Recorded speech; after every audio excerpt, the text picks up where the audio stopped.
നമസ്കാരം. കേരള രാഷ്ട്രീയത്തിലെ giant കില്ലറാണത്രേ K കരുണാകരൻ്റെ മകൻ കെ മുരളീധരൻ. ചില മാധ്യമങ്ങളുടെ വാഴ്ത്തുപാട്ടുകളാണ്. തൃശ്ശൂരിൽ സുരേഷ് ഗോപിയുടെ വിജയം തടയാൻ ഇതാ കെ മുരളീധരൻ എത്തുന്നു എന്നാണ് വായ്ത്താരി. കെ മുരളീധരൻ എങ്ങനെയാണ് കേരള രാഷ്ട്രീയത്തിലെ ജയൻ്റ് കില്ലറാകുന്നത്? മൊത്തം 9 തെരഞ്ഞെടുപ്പുകൾ, അതിൽ 6ലും തോറ്റു തൊപ്പിയിട്ട മനുഷ്യനാണ് കെ മുരളീധരൻ. ആകെ 3 തെരഞ്ഞെടുപ്പാണ് അയാൾ ജയിച്ചിരിക്കുന്നത്. 2 വട്ടിയൂർക്കാവിലും 1 വടകരയിലും. അതിൽ ആദ്യ തവണ വട്ടിയൂർക്കാവിൽ മത്സരിക്കുമ്പോൾ വട്ടിയൂർക്കാവിലേക്ക് എത്തുന്നത് ഒരുപാട് ചുറ്റിക്കറങ്ങിയാണ്. അതിനെപ്പറ്റി നിങ്ങൾക്കറിയാവുന്നതുകൊണ്ട് ഞാൻ പറയുന്നില്ല. വട്ടിയൂർക്കാവിൽ ആദ്യ തവണ അയാൾ ജയിക്കുന്നത് എങ്ങനെയാണ്? ചെറിയാൻ ഫിലിപ്പാണ് എതിർ സ്ഥാനാർത്ഥി. വട്ടിയൂർക്കാവ് പോലെ ഒരു മണ്ഡലത്തിൽ NSSനും SNDPക്കും സ്വാധീനമുള്ള മണ്ഡലത്തിൽ ചെറിയാൻ ഫിലിപ്പാണ് എതിർ സ്ഥാനാർത്ഥിയായിട്ട് വന്നത്. എതിർ സ്ഥാനാർത്ഥിയായി ചെറിയാൻ ഫിലിപ്പിനെ ഇട്ടുകൊടുത്തുകൊണ്ട് CPM യഥാർത്ഥത്തിൽ മുരളീധരനെ സഹായിക്കുകയാണ് ചെയ്തത്. അങ്ങനെ മാത്രമാണ് അയാൾ അവിടെ നിന്ന് ജയിക്കുന്നത്. തുടർന്നുള്ള അടുത്ത തെരഞ്ഞെടുപ്പിൽ ആ തെരഞ്ഞെടുപ്പിലെ ജയം മാത്രമാണ് ഒരുപക്ഷെ മുരളീധരന് സ്വന്തം ക്രെഡിറ്റിൽ അവകാശപ്പെടാനാവുന്നത്. അതിനുശേഷം നേരെ വടകരയിലേക്ക് പോയപ്പോൾ സാഹചര്യം മാറിയിരുന്നു. ശബരിമല പ്രക്ഷോഭ സമയമായിരുന്നു. മാത്രമല്ല എതിർ സ്ഥാനാർത്ഥിയായിട്ട് വന്നത് P. ജയരാജായിരുന്നു.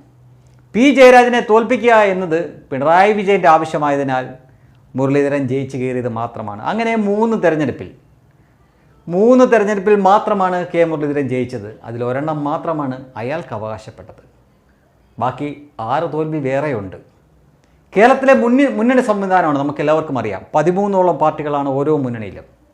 BJPയെ ഒഴിച്ചു നിർത്തിയാൽ NDA എന്നൊരു മുന്നണി സംവിധാനം BJPക്ക് ഇവിടെ ഉണ്ടെങ്കിലും അതിൽ BDJS ഒഴിച്ച് ബാക്കി ഏതെങ്കിലും ഒരു പാർട്ടി ശക്തമാണെന്ന് പറയാൻ പറ്റില്ല.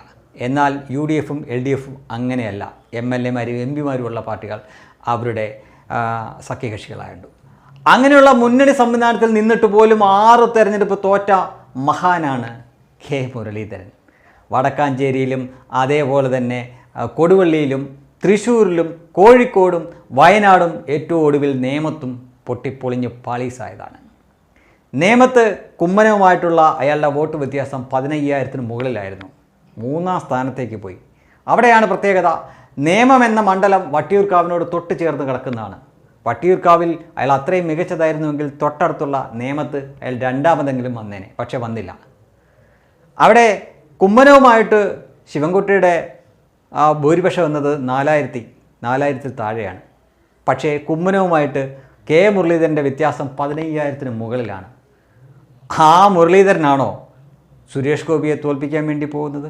സുരേഷ് ഗോപിയുടെ ജയം തടയാൻ വേണ്ടി പോകുന്നത്? നടക്കില്ല. കാരണം ഇത്തവണ കേരളത്തിൽ ലോക്സഭാ തെരഞ്ഞെടുപ്പിൽ ഏറ്റവും കൂടുതൽ സ്ത്രീകളുടെ വോട്ട് കിട്ടാൻ പോകുന്ന വ്യക്തി സുരേഷ് ഗോപിയാണ്. ആ വോട്ട് കൊണ്ട് മാത്രം അദ്ദേഹം ജയിക്കുകയും ചെയ്യും.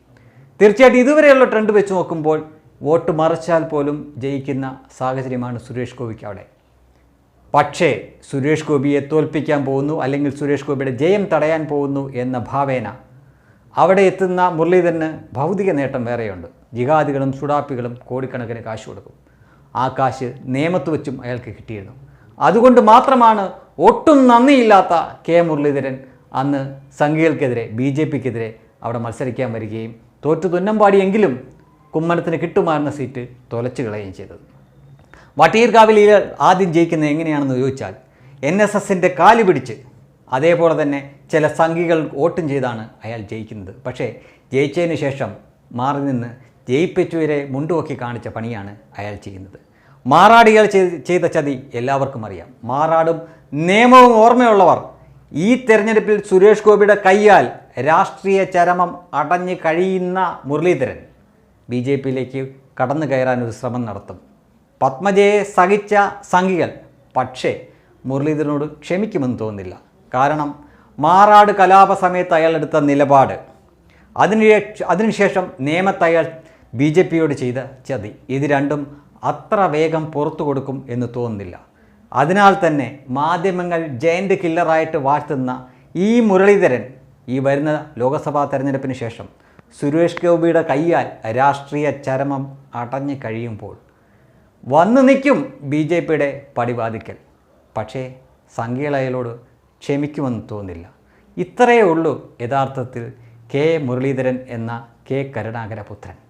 അയാളെ ജയൻ്റ് കില്ലറായിട്ടൊക്കെ വാഴ്ത്തുന്നത് ചരിത്രമറിയാത്തവരാണ്. മൊത്തം 9 തിരഞ്ഞെടുപ്പിൽ അയാൾ മത്സരിച്ചു. അതിൽ 6ലും പൊട്ടിയതാണ് അയാൾ. കേവലം 3 തിരഞ്ഞെടുപ്പാണ് അയാൾ ജയിച്ചത്. അതിൽ 2 പ്രത്യേക സാഹചര്യം കൊണ്ടും അയാളുടെ അച്ഛൻ്റെ സ്വാധീനമൊക്കെ ഉപയോഗിച്ചും പിന്നെ CPM സഹായിച്ചതിനാലും.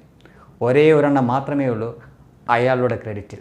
ആ അയാളെയൊക്കെ ജയൻ്റ് കില്ലറായിട്ടൊക്കെ വാഴ്ത്തുമ്പോൾ കുറച്ചൊക്കെ ഉളുപ്പാവാം എന്നേ